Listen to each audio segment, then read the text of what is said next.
Hey, what's up, guys? Tukey here, back again with another video, another episode 2 of my new Chicago Blackhawks franchise mode series right here on NHL 20.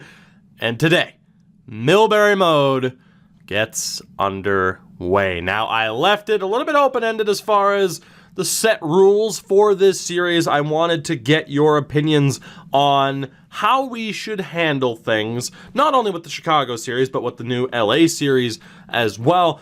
And after taking a look at the feedback for both, this is what I've come up with. Now, there were two main ways you guys wanted to see me handle this in terms of, alternating control between myself and Milbury. One was a wheel, and the other was just simply alternating every other year. Now, with that LA series, to make it a little bit more interesting, I think we're going to have a wheel be involved on that side of things.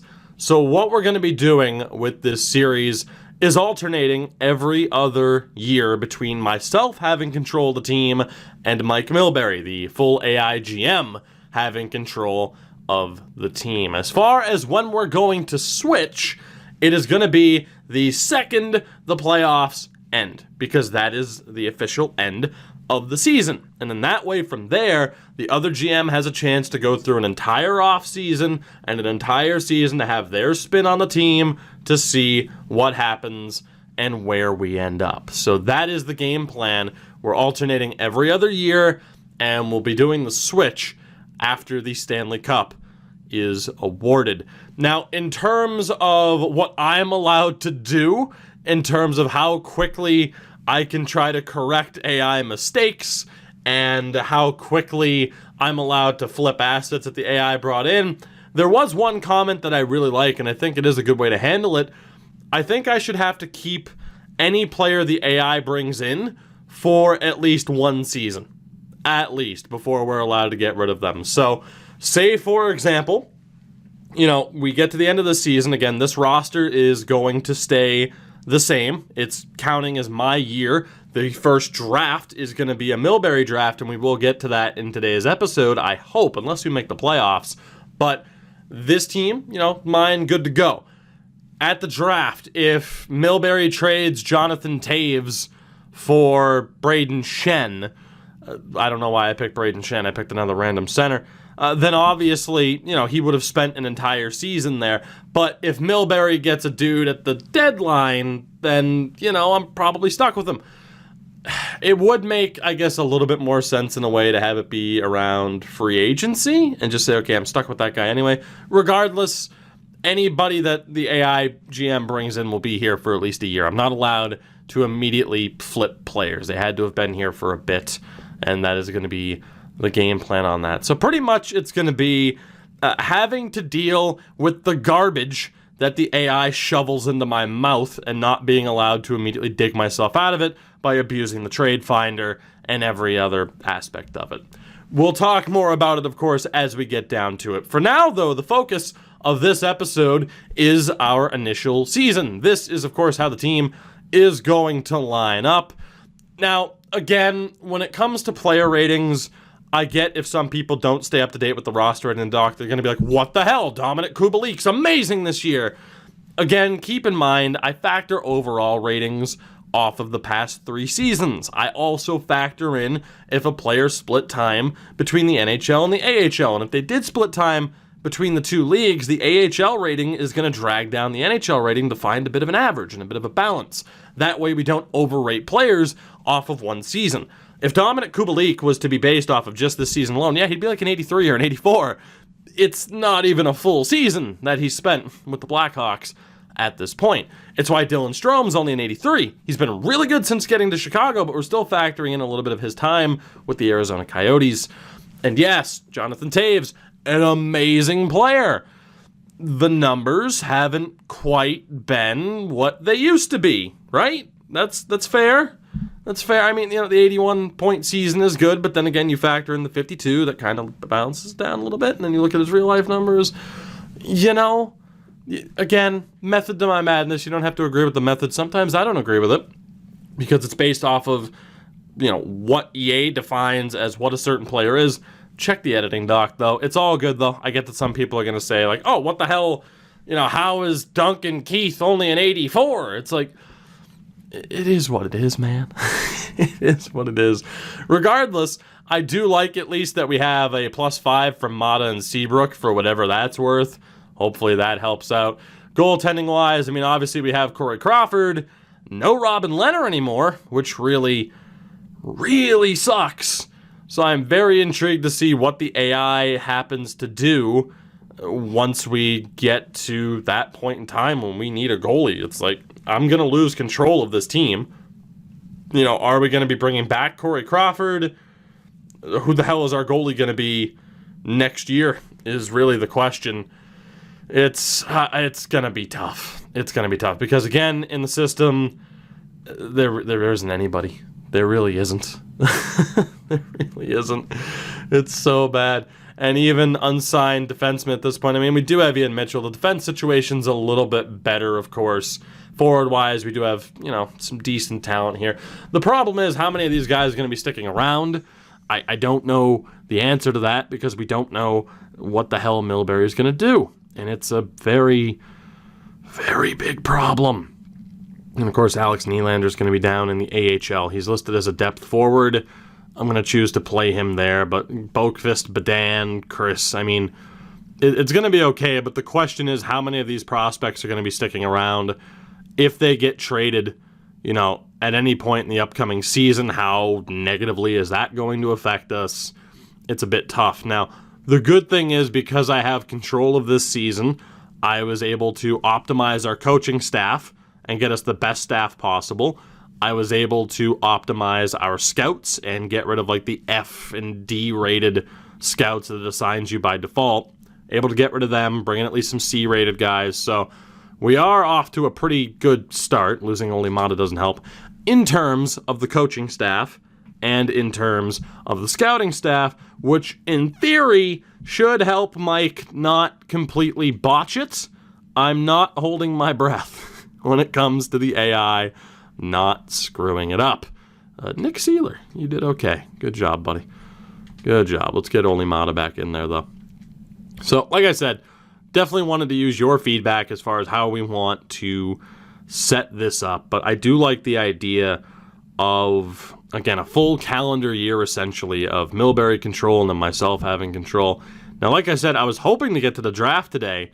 But right now, 8-3 to start the season is not too bad. Not too bad at all. Of course, we'll keep an eye on it. If it ends up being that we made the playoffs, then so be it. Now, again, I'm not going to be making any changes to this roster, nor can the AI make any major changes to their roster. Now, waivers are off for the season, as are computer trades.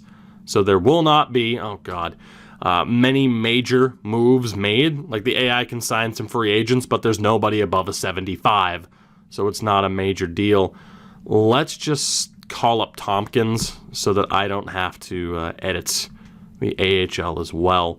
Hopefully Malcolm Subban can carry the weight there, although maybe I should have just made the other call up. But let's be honest, if Corey Crawford's not between the pipes, we are in a lot of trouble, no matter what. How has Subban done this? Yeah, case in point. Case in point. Now, I will say as well that I have set up the game to try and have some higher scoring, which would be nice. I don't know how absurdly high the scoring is going to end up being, but time will tell. And, of course, I can get you a look at how we've set it up. But right now, we're looking pretty... Oh, never mind. Well, we were looking good, and then we weren't. Cuckoo is up by a point, though. Let's just have you two, switch sides. Maybe that'll spark you up a little bit, because, again, I can't make any moves. So the only other option is to really scratch Cuckoo and bring in Nick Seeler full-time. Corey Crawford's back. We just won 2 or 3 games in a row by the score of 6-5, which is outrageous. I wonder if Tompkins got to play at all. We'll have to take a look. Let's get Corey back in there. He was phenomenal. Subban, not so much. Did Tompkins play? Okay, those have to be AHL stats, right? Oh, God. He went 3-0.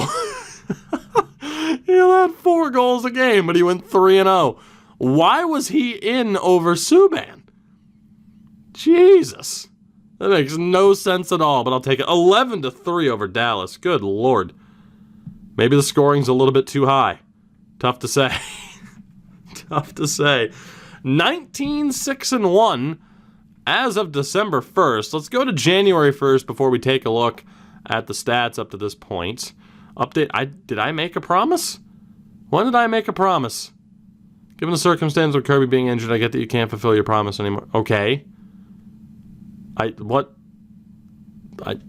don't know what promise I made, but Kirby Dach is hurt with a separated shoulder. He'll be out until February, was it? Oh, God. And Slater Cuckoo goes down to a concussion. So there goes Kirby Dach's opportunity at winning the Calder. As unfortunate as that is, this team is crushing it right now, though. My God. So yeah, next episode will be a playoff episode, apparently. I don't think we're going to get to the draft today unless we decide to just completely bypass the playoffs, which I don't think I'm going to do. Nick Seeler's been really good, except he takes a crap ton of penalties, which isn't ideal. But it might be better than Slater Cuckoo just stanking it up.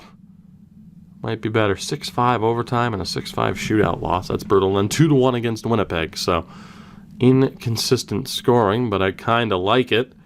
But again, damn shame that Kirby Dach's hopes and dreams out of Calder are out of the way. Hakkarainen down in the AHL is hurt. He'll be out for a little bit over a week. So we have one game left this year. Duncan Keith is hurt again, and we lose 2-1 to the Calgary Flames. So as of January 1st, we're at 29-9-3. Things are looking okay. ADB is crushing it. Absolutely crushing it. We are at the midway point of our season, 41 games in, so let's take a look around the league. Colorado's in, Nashville's in, Minnesota and Dallas each in a playoff spot. And for whatever reason, as per usual, the Blues and Jets, the Jets not simming well makes a bit more sense, I guess, with their defense. The Blues are always terrible in Season 1. I don't know why. In the Pacific, it is Vegas, Edmonton, and Calgary. Vancouver, Arizona, not too bad. The Sharks suck, which is probably accurate. The bottom three in that division are accurate. I can't really complain, at least in terms of being in the bottom three. The Atlantic is Toronto, Florida, and Boston. Detroit's in a playoff spot right now. Buffalo's close. Obviously just out on ROW tiebreaker. Montreal and Ottawa suck. And in the Metro, it's Carolina, Washington, and Pittsburgh. The Rangers are pretty far back.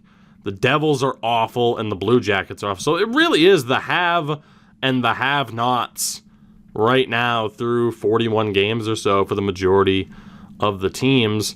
There are numerous teams averaging over 4 goals a game.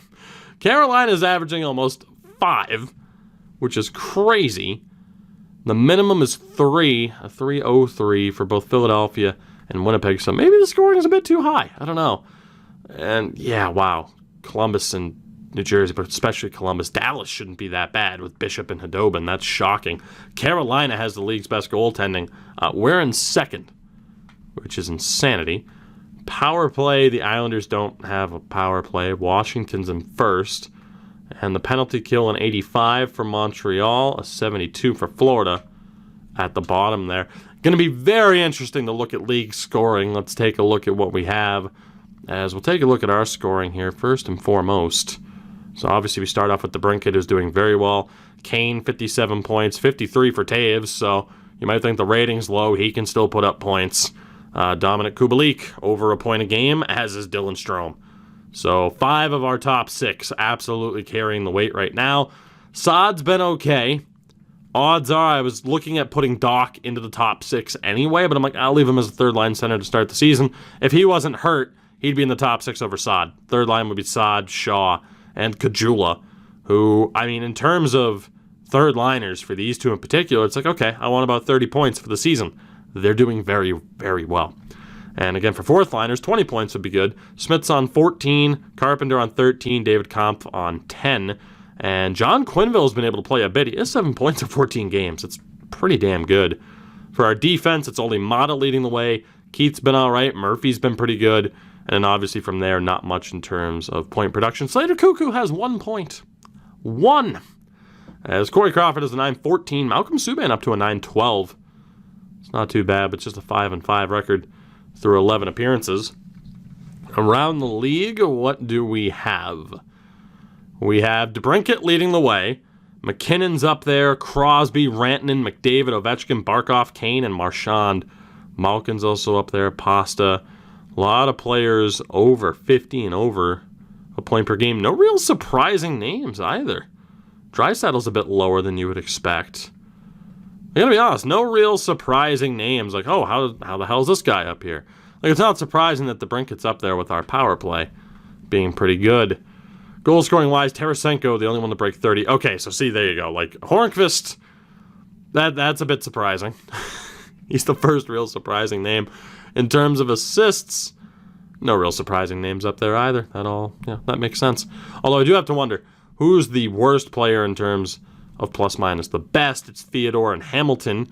The worst, Seth Jones. Columbus's goaltending sucks. That makes sense, I guess. For defensemen in general, when it comes to the points, right now it's Dougie Hamilton. Erik Karlsson's also up there. No real surprising names. Nate Schmidt having a good season. In terms of goal scoring, it's Dumba, Trouba, and Karlsson at 11.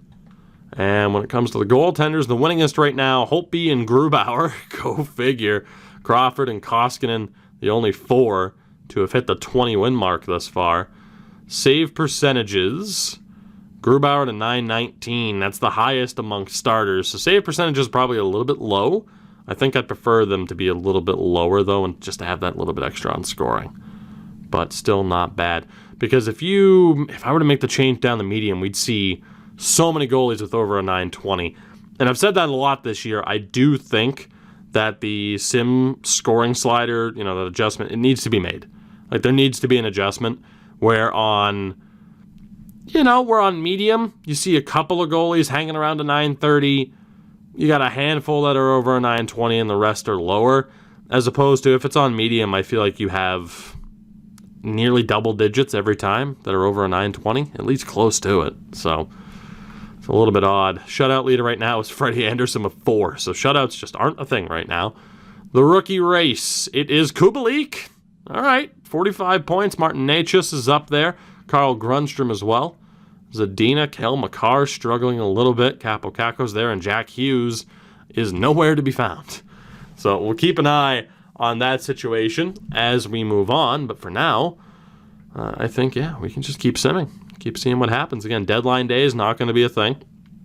And we're going to find out whether or not we are, in fact, a playoff team. And I am very, very tempted. I mean, we're looking like we're going to be a playoff team. I'm super tempted to just quick sim the playoffs in Season 1. Because even if we were to make the final, it doesn't obviously feel like our team yet. And now, the counterpoint to that is like, is it ever going to feel like your team, Toogie? And the answer is probably no, given the nature of this series, where anytime I'm like, we have this player, it's going to be great. He's a part of the plan. Milbury's going to trade him. It's going to be very difficult to balance. But, in terms of the team that we started off with here, they're certainly better than they should be. Like, we have some weaknesses on this team, but they are absolutely crushing it right now. And I can't say I'm disappointed. We have a 14-point lead in the division. Granted, we had a ton of games at hand over Nashville. But we're on 35 wins already, which is fantastic. Let's keep going. Again, deadline day, while it's listed on the calendar, not officially a thing, with trades turned off for this season. Joseph Cramarosa goes down to post-concussion syndrome. That is unfortunate. Former Ducks great and Cramarosa. If I'm not mistaken, we used him back in the Columbus/Quebec City series way back in the day. That series was fun. A lot of people have been like, you need to use the Blue Jackets. We did, technically. We just moved them to QC once they re-added relocation into the game. So taking a look here, Quinville, I'm going to take you out for one Kirby Doc. And I don't know if I want to break up Kubalik, Strome, and DeBrincat, though. That's a tough one to break up. I think I do want to drop Saad, though. Like, Saad hasn't been bad. But I do wonder what Kirby Doc could do on a higher line. You know, I think we try it. We're going to drop Saad. I'm going to put Kane on the left. And then I think we'll probably just run Kajula at center. I know Shaw's a little bit better on the draws, but I think we're going to run with that. And we'll see how that goes. We don't get a plus on that line. Let's see what Kirby can do and see if that helps him out at all, especially after the time that he's missed due to injury. Oh boy, what is happening with the menu lag right now? Cuckoo, he's been okay. He hasn't been great, but I'm not going to take him out full time for Nick Seeler. So with Kirby Dach back, we'll see how that goes. Obviously, I presume that is going to slow down Brendan Saad's production, or at least what there's been of it thus far. But it's worth it if that means we can get Kirby Dach going. Although, again, how long is Kirby Dach going to be a member of this organization? That is an entirely different question. As Dominic Kubalik goes down to back spasms, he'll be out for a little bit under 2 weeks, which is rough. But he had a decent enough lead on the Calder race that I think he still has a good shot of getting it. We have 46 wins. Like, we are absolutely playing for the President's Trophy right now. We're just going to keep simming. That's the only thing that makes sense to do. Let's keep going. And I do think, I am going to quick sim through the playoffs.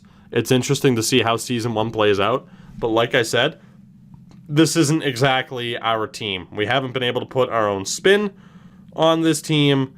And I would rather... Wow, Saad's doing really well. He's still doing well there. And he still probably has power play time, right? Yeah, Andrew Shaw actually has power play time too. That's fine by me. We'll leave it like that. Just because we haven't had the chance, and Jonathan Taves is up to an 88 right now, so that's the thing too. A lot of people are like, oh, lower ratings. It's like, it doesn't matter. People can get better. The morale system, it's great. Sometimes.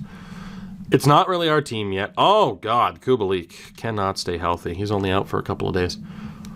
Comes back, gets immediately re-injured. I think we are going to quick sim through the playoffs. And then beyond that, it'll be business as usual anytime we make the playoffs. So whether it's my team that makes the playoffs or Milbury's team that makes the playoffs, you could argue that they're one and the same. In a way, I would disagree. But that really does just simply depend on how this plays out. So we'll see how it goes. But I think, I had to make that decision. I had to make that decision just because this team has been much, much better than they should be. Like, there is no reason that this team is on the verge of potentially winning as many as 57 games this season, 56 at the most now. And Yanni Tulolo goes down in Rockford. 56 wins for this Blackhawks team in Season 1. We win the President's Trophy. Everyone's played 82 games. Alex DeBrincat put up 150 points. Let's take a look. Let's get a season recap in there, shall we? So we take the Central Division and the President's Trophy. Colorado, Dallas, Minnesota, and Nashville made it. Again, St. Louis and Winnipeg, just terrible for no particular reason. Again, this is how St. Louis was stocking up. I don't know where Binnington is. He's injured. He's a scratch. He must be injured. Bouwmeester ended up injured too. That's disturbing. Bortuzzo and Pouliot. So, that's what they looked like. It's very surprising that team did as poorly as they did. And then with Winnipeg as well. I don't know why that's... Oh, okay. That's at least showing proper ranking as it should. I don't use these menus enough. I really don't. I shouldn't have to scout the team, though. Yeah, no scouts in the region, but I shouldn't have to scout them. Winnipeg, it has to be the defense, even though they have Beaulieu and DeMello now. You would think it would just be the defense. But obviously that top six is really good, so it's pretty surprising. In the Pacific, Edmonton, Vegas, and Vancouver make it. Nobody else was close. Coyotes were 6 points off. Calgary misses out. And then, again, the California teams were way down there.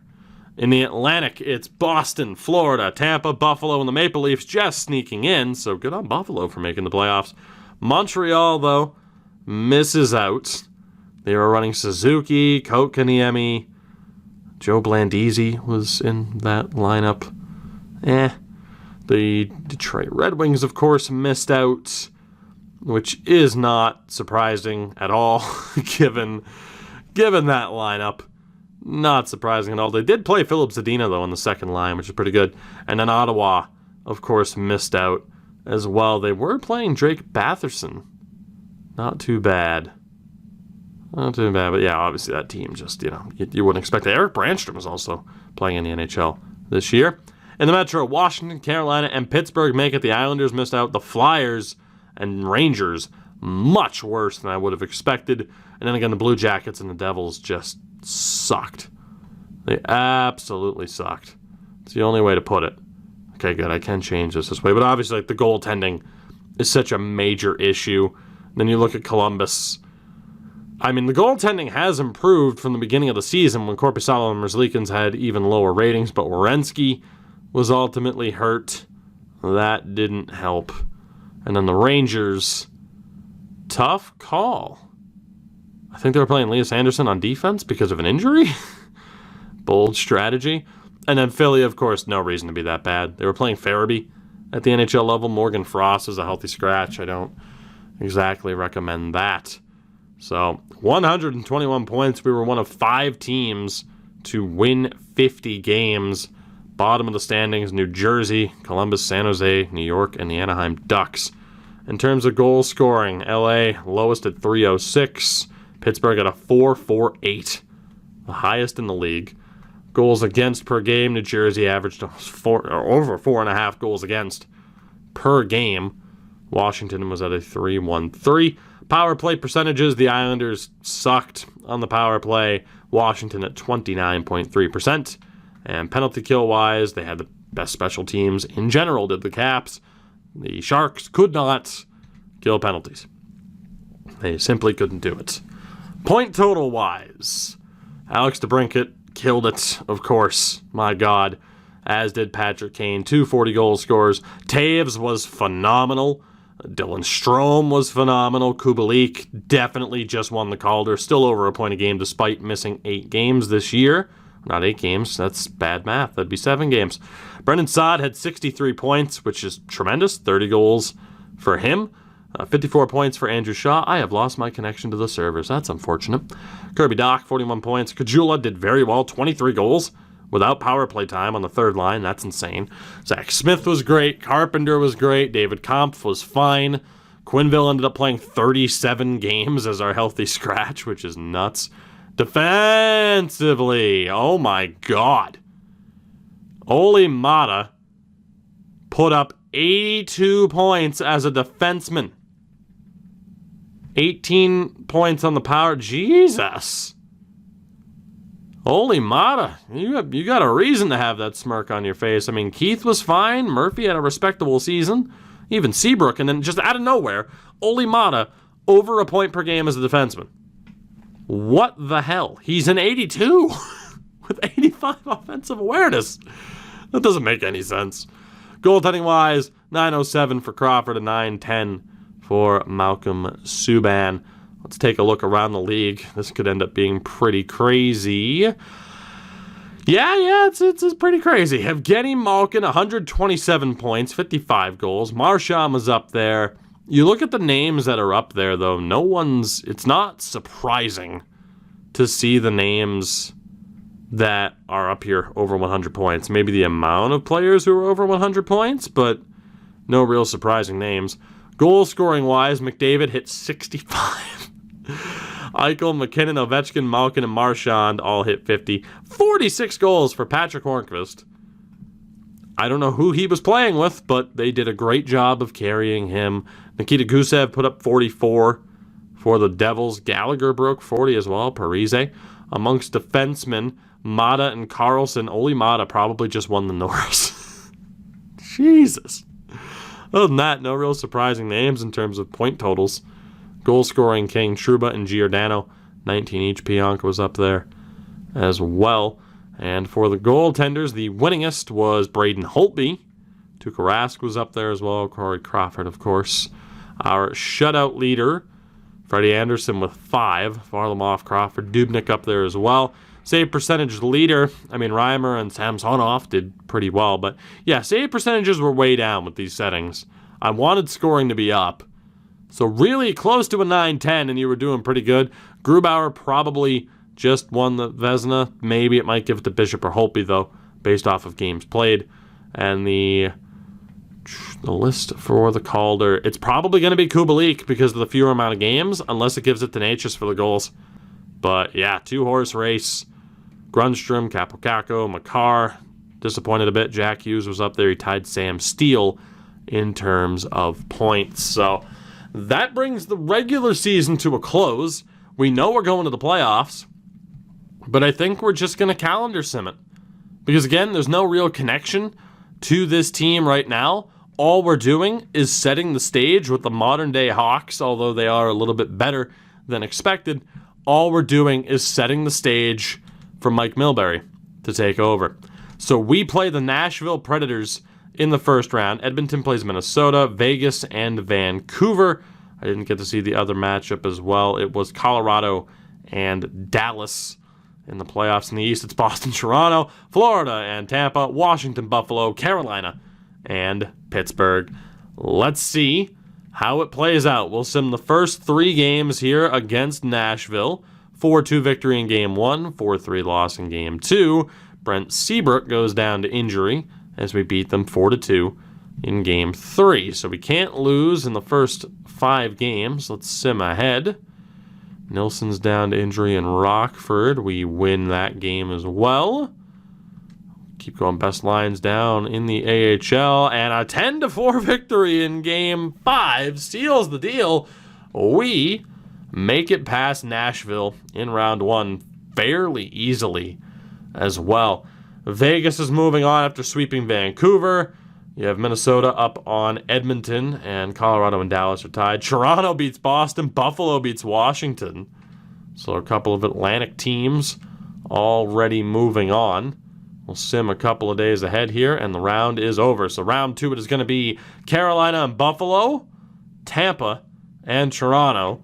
And in the West, we play Colorado. Vegas plays Minnesota. Patrick Kane, 10 points in 5 games, which is insane. Kirby Dach is fitting in very well on that top line, which is not surprising. So we'll sim it from here. See what happens in Game 1 as the Avs take it by the score of 3-2. Game 2, the Avs take it by the score of 5-3. Seabrook is back. Go ahead and get him back into the lineup there. As, again, Sealer filling in hasn't been great. Olimata certainly has not been scoring at the same point pace. Surprise. Surprise. We'll see what he can do with Seabrook, though. We do win Game 3 by the score of 4-2. Game 4 is a 5-1 loss, so we are on the verge of being bounced after a President's Trophy winning season. Vegas is up 3-1 on Minnesota. Carolina up 3-1 on Buffalo. Tampa and Toronto, the only team tied at 2 games apiece. Are we out is the question. The answer is no. We win Game 5, 6-5. We stay alive. Carolina have punched their ticket back to the Eastern Conference Final. Can we force Game 7? Yes, we can. 6-3 victory. We're going 7. Vegas awaits the winner of this series. Tampa and Toronto also going 7. Are we moving on? The answer is no. It's an overtime loss. 4-3 is the final. So Colorado avoids blowing a 3-1 series lead. They'll play Vegas in the Western Conference Finals. It's a rematch of the 2002, I believe, Conference Finals between the Carolina Hurricanes and the Toronto Maple Leafs. So that is pretty ridiculous. Let's move ahead. Place your bets. Who's winning the Stanley Cup? I'm going with Toronto because of Freddie Anderson. He was that good in the regular season. And ultimately, the answer is the Toronto Maple Leafs have won the Stanley Cup in Season 1. Steve Dangle, rejoice. The Leafs have done it in Season 1. So there you go. No Leafs fan can say that my rosters suck because clearly it benefited you. How do you feel now? Toronto wins it. Oh my God, why am I just not hitting sim to draft? That'll bring us to when the Calder Cup's awarded, which goes to the Bakersfield Condors. So a quick recap of how it went down as the Leafs were able to sweep the Colorado Avalanche in the Cup final. Damn, they beat Boston, Tampa, Carolina, and Colorado en route to the Stanley Cup final, and just en route to the Cup in general. Our players, the offense was on point. Really was. Doc slowed down a bit, Strome slowed down a bit. And then taking a look at the defense, again, Ole Mata was nowhere near the same player. Not even close. And yeah, Crawford just didn't have it in the playoffs, unfortunately. That decided it, but to take a look at the Stanley Cup champions, Jesus, Austin Matthews killed it. Mitch Marner was great. Tavares, Jason Spezza was phenomenal. Damn, Dennis Malgin, Mikheyev, Kyle Clifford was in the lineup as well. And for the defense, Tyson Barrie, Jake Muzzin leading the way. Cody Ceci even played in 22 games. And Freddie Anderson was outstanding. So I had a feeling when he simmed that well in the regular season that good things could happen. And ultimately they did. The Leafs win the Stanley Cup. We let a President's Trophy go to waste. As Evgeny Malkin wins the Art Ross and the Hart. John Carlson actually won the Norris, which is insulting. Lady Bing to the Brinket. Kubalik wins the Calder, ultimately, something that could happen in real life. Conn Smythe to Austin Matthews. James Reimer won the Vezina. Hilarious. Holtby won the Jennings. Will Butcher the Masterton. The Selke to Patrice Bergeron. The Ted Lindsay to Evgeny Malkin. And the Rocket Richard to Connor McDavid. As down in the AHL, I believe that's Joe Snively. Put up the most points. He was also league MVP. Vitaly Kravtsov scored the most goals. Snively was the Rookie of the Year. I believe that's Alex Carrier, top defenseman. Joe Wall, top goaltender. Caleb Jones, the MVP of the playoffs.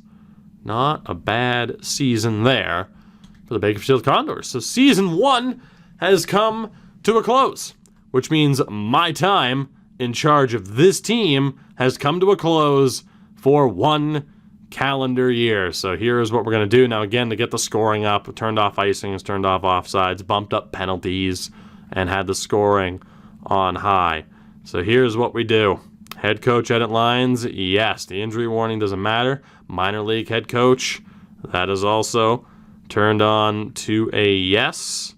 Auto sign free agents on. Staff on. Scouting, of course, is fine. Computer trades are back on. And with that, we just have to turn waivers back on. Morale meetings are going to be off. I like the morale system to be on, but the meetings are annoying as hell. And we're good to go. And that's all we have to change.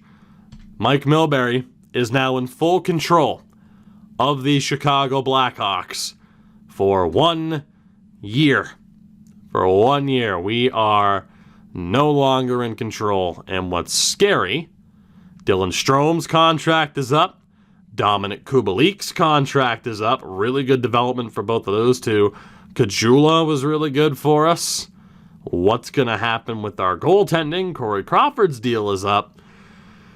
At the very least, we are going to bring you through the draft. And then the rest of the offseason and kind of what happens through next season, we'll be able to handle later on. As the Montreal Canadiens have won the lottery, they move from 10-1. Philadelphia and Los Angeles also rounding out the top 3. Poor New Jersey. Wow, Montreal just won the Lafreniere sweepstakes, which is absolutely crazy. Big movement there. So again, next episode, what we'll do is go through the re-sign phase, that whole shebang. Probably send through the whole season too, although if we make the playoffs, good things could happen. Again, though, the Lafreniere draft. You, of course, have Lucas Raymond, Cole Perfetti, Byfield, Drysdale. And, of course, we have added in players as well, like Dylan Holloway.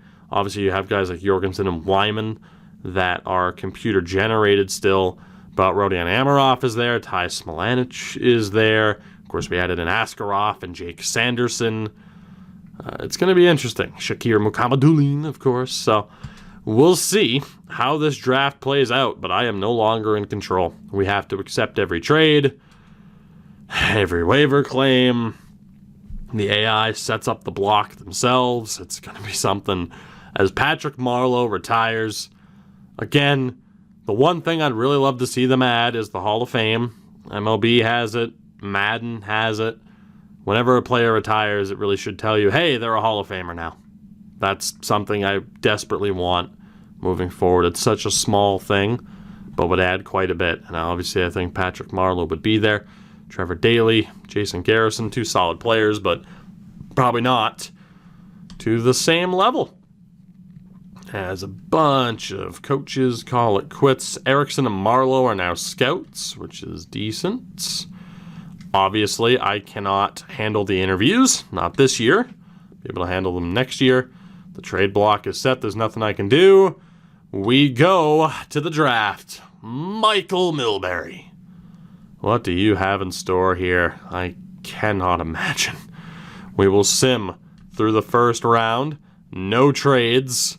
Lafreniere goes 1. Raymond to Philadelphia. Perfetti to Los Angeles. Byfield to New Jersey. Holtz to Columbus. Drysdale to Ottawa. Lundell to New York. Stutz to Anaheim. Jorgensen, again, computer generated, also goes to Ottawa. Dylan Holloway to Detroit. Marco Rossi, who, yes, probably is due for a bit of a boost. Of course, once the, further to the draft and prospect, rankings are improved. Wyman to Calgary. Gunler to Arizona. Braden Schneider to St. Louis. Zary to the Islanders. Barron, Amarov, Smilanic, Lapierre, Poirier, Mercer, Sordif, Askarov to Florida. As if having Spencer Knight wasn't good enough. Caden Goulet, also on the move. Do we even have our first round pick? I don't think we do. If we do, it's much later. There it is. We took Zion Niebeck. Okay, so Maverick Bourque goes to Boston, which is phenomenal. Sanderson to Washington. We end up with Zion Niebeck or Nybeck. I'm not sure which. But the young Swede, 5'9". He and ADB would make for a hell of a combination. Thompson gone, Mukamadulin, Wallinder, and Perreault round out the first round. We will sim round 2. Still no trades. There very rarely are. Then you have guys like Clevin, Emile Andre. Of course, computer-generated guys who for some reason fall to the second round. But Clarkson, Gardner. I have to know if your name's David. It's Dylan. Okay. Chipchura, Dimitra. Jesus. It's a hell of a steal. Theo Rocher on the move. Mizak. Liam Moore. Stranges to Montreal. A lot of people who watch the London Knights will say he is underrated. Yeah, might not be wrong, but take it up with the scouts, not with me.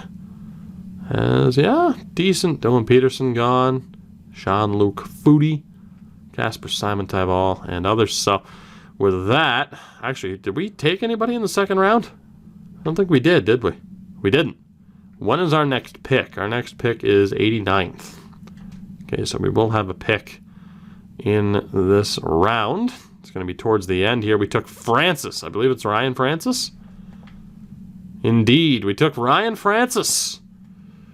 All right, another smaller winger. So clearly, Milbury has changed his opinion on smaller players. Pick number 120 is next. I know I could just sim to the pick and then sim past it, but whatever, that would be easy. Next up, we ended up with Langdon. 6 foot. Look out, a giant amongst the rest of our prospects. Isaac Langdon is off the board. And next up, 5th round, 27th pick of its. We take a goaltender. Smart move. Charles-Antoine Lavallee. Lavallee? I don't know. I would guess it's Lavallee, but with the E, the double E, I'm like, I don't know. It might be Lavallee. Yeah, freaking Charles is in charge. He might end up being our goaltender, too, if we don't re-sign Corey Crawford. We end up taking, I believe it's Martin Lang. Why do I know who Martin Lang is? I play this game and spend way too much time on elite prospects. So there you go. We did okay. No trades. Niebeck is fine. The question is what's going to happen in the re-sign phase and in free agency? I'm afraid to find out, but we are going to find out in the next episode. I hope you enjoyed this one, though. If you made it all the way through and you're listening to me right now, I greatly greatly appreciate you. But I do have something to ask of you, aside from the fact that you dedicated like 45 minutes to watching this video. Drop a like if you haven't already. Definitely subscribe if you have not already. Check out everything in the description if you have not already, because, of course, it includes everything. The socials, the Twitch, and the Patreon, of course. And a shout-out to all my lovely patrons. I love you all so much. But the patrons, a little bit more. A little bit more. Every parent has their favorite. If there's more than one kid, don't get it twisted. And if you're looking at your brother or sister right now, guess what? If there's only two of you, one of you is the favorite. And it's you. Because you watched this video. Congratulations. I will see you guys in the next one. Have a good one. Take it easy. Milbury control. Why do I feel like there's a good chance Patrick Kane's not going to make it to September?